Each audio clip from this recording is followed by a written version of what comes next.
Sensiz xatirələr gözdağım olar. Getsən onları da apar qorxuram. İllərlə qoruyub saxladım eşq, axırda axırıma çıxar qorxuram. Sanki qonaq idi, gəldi və getdi.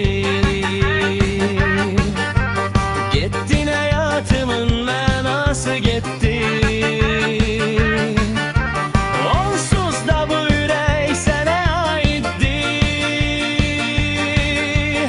Özgələr əlimi sıxar qorxuram. Adımı ürəyimdən silər qorxmuram. Derdimə özgələr gülər qorxmuram. Əcəl can Allaha gələr qorxmuram.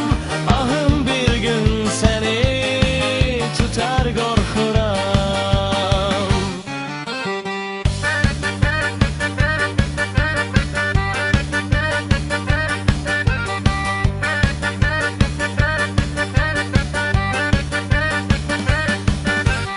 Adımı ürəyimdən silər qorxmuram.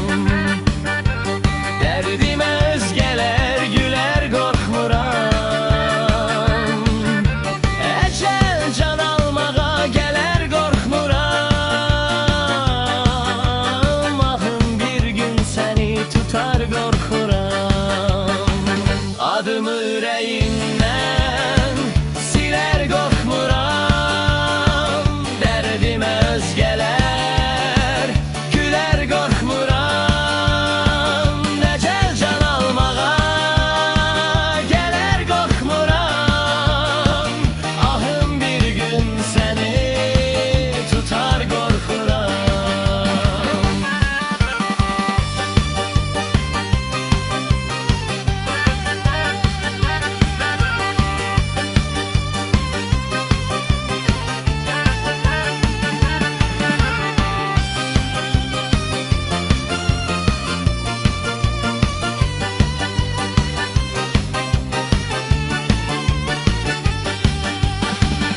Adımı ürəyimdən